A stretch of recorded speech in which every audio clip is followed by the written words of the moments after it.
first time in history, it's gonna start raining men. It's raining men. Hallelujah, it's raining men. Tall, blonde, dark and lean, rough and tough and strong and mean. It's raining men. Hallelujah, it's raining men. God bless Mother Nature. I'm gonna get absolutely soaking wet. For anybody keeping tallies, that is 2 Calcan musical numbers for Shiba and 0 for everybody else.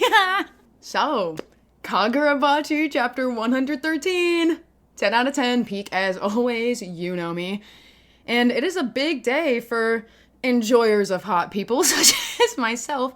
And by this I mean that Chapter 113 was the shot heard round the world for Togo Shiba fans. That's right, Shiba Nation, we are so unbelievably up, but also kind of down if you really think about it. But we'll talk about that all, of course. And putting aside the Shiba-ness of this all, we're in the fucking Seitei War flashback. Like, hello! Oh my god, we're here. Oh my gosh, so exciting. My reaction to this chapter will be uploaded separately sometime after this one is up. So I'll link that after it is uploaded. Perhaps consider subscribing as well. Ooh. And now let's get into talking about chapter 113, because if you cannot tell, I am so giddy about it.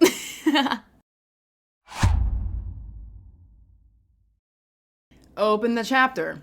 February 18th, an island appears. Oh shit. Oh fuck. It's happening. It's happening. Everybody stay calm. Stay calm. It's happening. It's happening. Oh my god. A very lore-heavy chapter, of course, and you guys know I love this stuff if you've been here before. So, Shikoku appears, which we've heard that term before, or that verbiage, I should say. And between Shikoku and Japan is another island named Irishima, and after an earthquake, the Dantenseki is revealed on Irishima. Then, 2 years after that, is when the war is rearing up to happen. There's this no-good crime sorcerer who snagged up some Dantenseki and informs his fellow fodder that even though Irishima is supposed to be uninhabited, there were Shikoku assassins on the island. The Japanese government doesn't actually know anything about Shikoku, or at least this guy thinks so, because they cannot get past a barrier to get to Shikoku. The boats physically cannot get past a barrier to actually be able to touch foot on Shikoku Island. So everybody wanted that Gojo comeback. Well, here it is. It was never going to be Chainsaw Man, you guys.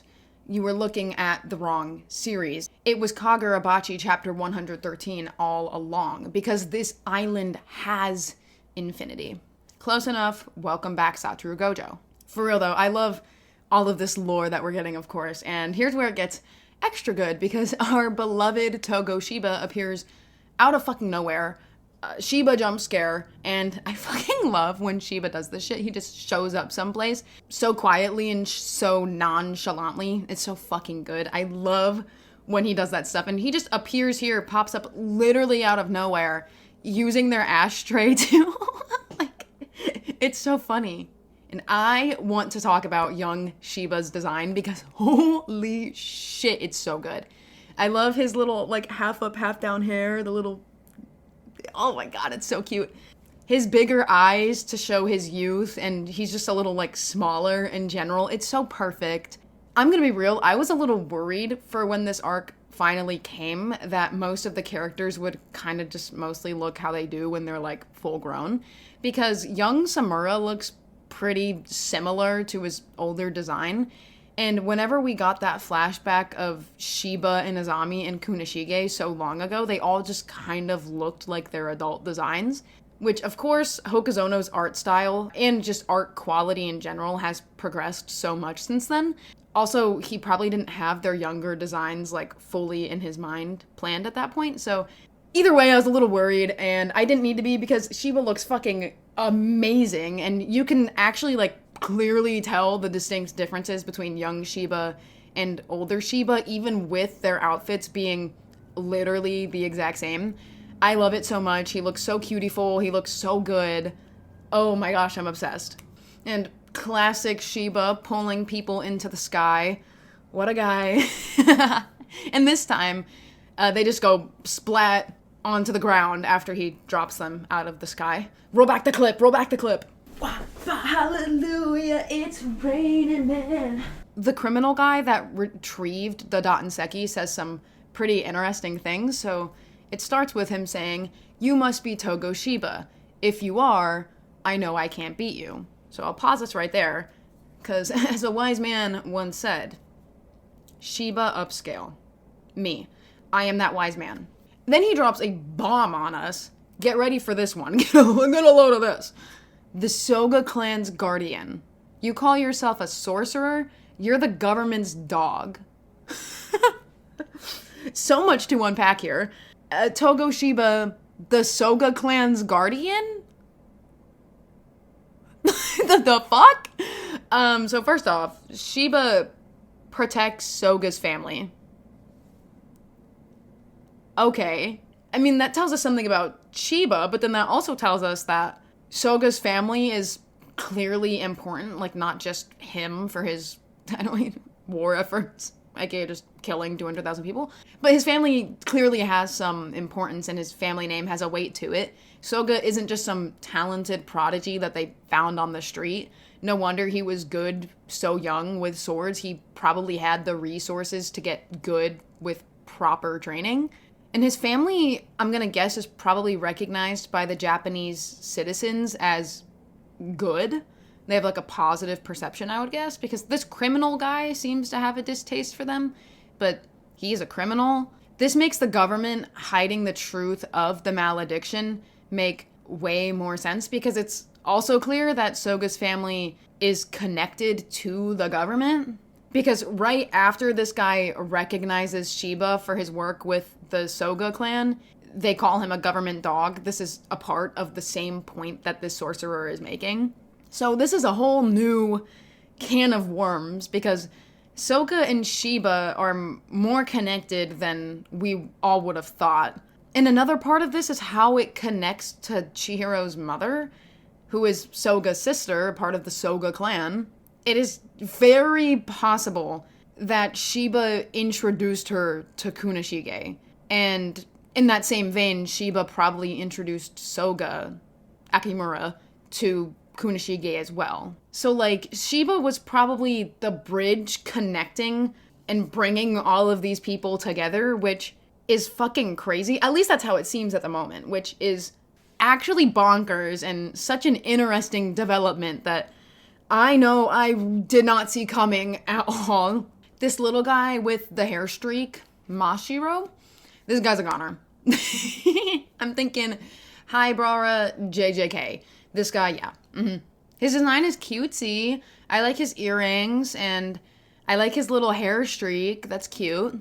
His little baby bangs. He's a little chopped, but he's got a charm to him. He's already 6 feet under, though. I've got a strong feeling, and I'm sure a lot of other people do, too. Let's be real. Just look at him. Cutesy little smiley guy that has no relevance to the story in the present. Yeah, he's gone. I like when he goes, "Mr. Shiba, what are you doing?" And Shiba goes, "Stepping on this guy's neck and burning him." Me next, oh my god. That should be me under your leg. That should be me burned by your cigarette. That should be me. Shiba vouching for Kunishige's skill to whoever he's reporting to. I love it. I think it's so funny. And also, who is Shiba reporting to? Like, it's likely someone that we know. But I just think the way that Shiba gets so pressed because they call Kunishige too young, but Shiba's literally younger than him. And then he's like, no one has this guy's skill, I swear. Like, it's just all so goofy. I love the presentation of it all. And I also find the wording for how they describe Kunishige to be really interesting, because they call him a low-life weapons dealer. Like, hello? Like, I guess that kind of makes sense. I mean, like, he makes swords. I guess you could call him a weapons dealer. But I just think, like, lowlife? I don't know. I mean, we don't know Kunoshige's past or what he's up to.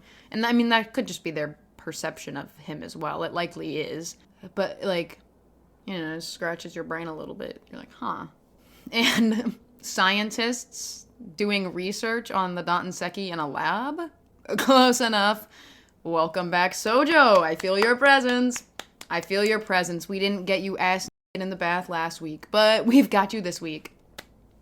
Love it. Shiba just not listening and taking the Dantenseki back to Kunoshige is so funny, and he's so devious about it. I absolutely love it. You really feel his youth in these two panels where he just looks so, like, schemy. So this is goofy, but then also, on the other hand of circling back to things, connecting to Shiba in ways we wouldn't have expected. Because first the Soga clan, and now the Dantenseki? Like, what do you mean Shiba gave Kunoshige the Dantenseki? And also worked very closely with the Soga clan.